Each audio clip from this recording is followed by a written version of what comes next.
प्रिय बच्चों, एक बार पुनः आप लोगों का स्वागत है सुभागी देवी इंटरमीडिएट कॉलेज इलाहाबाद के ऑनलाइन क्लासेस में। मैं A N Verma, Subhagi Devi intermediate college Allahabad. प्रिय बच्चों, मैं आज आप लोगों को कक्षा 7 इतिहास पाठ 2 उत्तर भारत के राज्य 800 ईस्वी से 1200 ईस्वी तक भाग 2। इससे पहले मैंने आप लोगों के सामने भाग 1 बना के उसका वीडियो भेज चुका हूँ। अब मैं आप लोगों को भाग 2 बना रहा हूँ। चलिए शुरू करते हैं। मालवा के परमार 949 ईस्वी से 1305 ईस्वी तक उनका राज्य चला। कहा गया है परमार अथवा पवार जिसे हम कहते हैं, शासकों ने मालवा के आसपास राज्य किया। इनकी राजधानी धार थी। क्या थी इसकी राजधानी? धार थी। परमार राजाओं ने भोज परमार 1010 ईस्वी से 1055 ईस्वी तक उनके नेतृत्व में विशेष ख्याति प्राप्त की। 1305 ईस्वी में अलाउद्दीन खिलजी द्वारा मालवा को अपने अधिकार में लिए जाने के समय इस वंश के दुर्बल राजा विद्यमान थे। यानी कि अलाउद्दीन खिलजी द्वारा मालवा को अपने अधिकार में लिए जाने से पहले कौन थे? वंश के दुर्बल राजा विराजमान थे। परमार शासकों ने उदयपुर में नीलकंठेश्वर मंदिर तथा भोजपुर में कृत्रिम झील का निर्माण करवाया। ये जो बहुत मुख्य मंदिर है नीलकंठेश्वर मंदिर तथा भोजपुर में कृत्रिम झील है, इसका निर्माण किसने करवाया? परमार शासकों ने करवाया था। अब आइए गुजरात के सोलंकी 971 ईस्वी से 1321 ईस्वी तक उन्होंने राज किया। उनके बारे में क्या कहा गया है ये आप पढ़ेंगे। सोलंकी या चालुक्य, सोलंकी कहिए या चालुक्य कहिए, राजा गुजरात की स्थापना करने वाले मूल राज के शासक काल में अधिक शक्तिशाली बने। यानी कि बहुत उस समय के बहुत शक्तिशाली राजा थे। इस वंश का एक प्रसिद्ध राजा सिद्ध राज था। उसने राजपूताना, काठियावाड़ तथा कच्छ जैसे मध्य भारत के विशाल भूभाग तक राज्य का विस्तार किया। यानी किसने किया? राजपूताना, काठियावाड़ तथा कच्छ जैसे मध्य भारत के एक विशाल भूभाग है, उस राज्य का विस्तार किया। सोलंकी राज्य को 1300 ईस्वी में अलाउद्दीन खिलजी ने अपने साम्राज्य में मिला लिया। और उस सोलंकी राज्य को अलाउद्दीन खिलजी जो था वह अपने राज्य को उस राज्य को मिला लिया। कब मिलाया? 1321 ईस्वी में। अगला ये देखिए, अजमेर के चौहान 975 ईस्वी से 1192 ईस्वी तक। चौहान वंश का संस्थापक सिंहराज था। चौहान वंश का स्थापक ध्यान देंगे कौन था? सिंहराज था। इनका पहला महत्वपूर्ण शासक विशाल देव थे। उसने तोमर शासकों को हराकर दिल्ली पर अधिकार कर लिया। चौहानों का सर्वाधिक यशस्वी शासक पृथ्वीराज चौहान तृतीय था। कहा गया है चौहानों का सर्वाधिक यशस्वी शासक पृथ्वीराज चौहान तृतीय था। उसने 1179 ईस्वी से लेकर 1192 ईस्वी तक राज्य किया। किसने राज्य किया? पृथ्वीराज चौहान तृतीय ने 1179 ईस्वी से लेकर 1192 ईस्वी तक राज्य किया।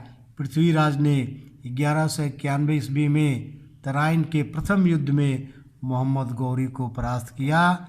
लेकिन तराइन के दूसरे युद्ध कब हुआ? 1192 ईस्वी में मोहम्मद गौरी ने उसे बुरी तरह परास्त कर दिया। ये रहा तराइन के युद्ध के बारे में बताया गया है कि मोहम्मद गौरी को परास्त किया। किसने परास्त किया? पृथ्वीराज ने। लेकिन तराइन के दूसरे युद्ध में मोहम्मद गौरी ने उसे बुरी तरह परास्त कर दिया। किसको? पृथ्वीराज चौहान को। पृथ्वीराज चौहान का दरबारी कवि चंद अपनी पुस्तक पृथ्वीराज रासो के लिए प्रसिद्ध हुआ। यानी उस समय के दरबारी कवि थे पृथ्वीराज के चंद पृथ्वीराज रासो के लिए प्रसिद्ध हुआ। इस पुस्तक में उसने पृथ्वीराज चौहान के शासनकाल की घटनाओं का वर्णन किया था। यानी यह एक ऐसा पुस्तक है पृथ्वीराज रासो, उसमें उसने पृथ्वीराज के शासनकाल की घटनाओं का वर्णन किया था, जिसे हम और आप उसे जानते हैं। ये राज्य अधिकतर अपनी शक्ति का प्रदर्शन करने के लिए आपस में युद्ध करते रहते थे। ये राज्य जो है आपस में अधिक बलवान, अधिक शक्ति कौन है, इसलिए आपस में युद्ध करते रहते थे, जिसके कारण वे कमज़ोर हो गए और इसी के कारण वे लोग क्या हो गए, कमज़ोर हो गए। दूसरे कुछ अन्य शासकों ने उत्तर भारत के विभिन्न भागों में अपने छोटे छोटे राज्य स्थापित कर लिए। नेपाल, आसाम के कामरूप, कश्मीर और उड़ीसा में उत्कल इसी प्रकार के राज्य थे। इसी समय पंजाब में पर्वतीय राज्यों चंबक यानी कि चंबा, दुर्रा यानी कि जम्मू और कुलूत यानी कि कुल्लू आदि की स्थापना हुई। ये राज्य या तो पहाड़ियों पर थे या राजपूत राज्यों से बहुत दूर थे। ये सब राज्य कहाँ पे थे, पहाड़ी पे थे। अगर पहाड़ी पे नहीं थे तो राजपूत राज्यों से बहुत दूर थे। राजपूतों के इतिहास में इनका कोई संबंध नहीं था और राजपूतों के इतिहास से इनका कोई संबंध नहीं था। राजपूत शासकों पर जब उत्तर पश्चिम से आक्रमण हुए तब वे अपनी रक्षा न कर सके। जब उनका उत्तर पश्चिम से आक्रमण उनके ऊपर हुआ तो वह अपनी रक्षा नहीं कर सके।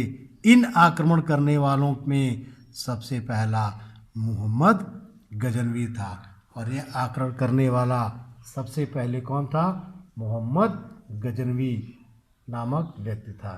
सॉरी, महमूद गजनवी था, मोहम्मद गजनवी नहीं है, महमूद गजनवी था। देखिए महमूद गजनवी के बारे में बोला गया है, गजनी अफ़गानिस्तान का एक छोटा सा राज्य था। गजनी जो है अफ़गानिस्तान का एक छोटा सा राज्य था। एक तुर्क सरदार ने 10वीं शताब्दी में इस राज्य की स्थापना की। एक तुर्क सरदार जो थे उसी ने 10वीं शताब्दी में इस राज्य की स्थापना की।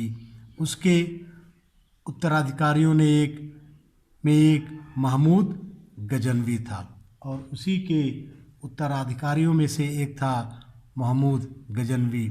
वह गजनी को बड़ा शक्तिशाली साम्राज्य बनाना चाहता था। वह गजनी राज्य को बड़ा शक्तिशाली साम्राज्य बनाना चाहता था। अतः उसने मध्य एशिया के कुछ भागों को जीत लेने चाहा और मजबूत बनाने के लिए उसने सोचा कुछ मध्य एशिया के कुछ भागों को हम जीत लें। वह इसके लिए धन एकत्र करके अपनी सेना को सुसज्जित करना चाहता था और इसीलिए वह धन इकट्ठा करके अपनी सेना को सुसज्जित करना चाहता था। अतः धन एकत्र करने के उद्देश्य से उसने भारत पर आक्रमण करने का योजना किया और वह धन इकट्ठा करने के चक्कर में भारत पे आक्रमण करने की योजना बनाई। प्रिय बच्चों, ये रहा इतिहास पाठ 2, उत्तर भारत के राज्य 800 ईस्वी से 1200 ईस्वी तक, भाग 2। अगले दिन एक नए अध्याय के साथ फिर उपस्थित होंगे।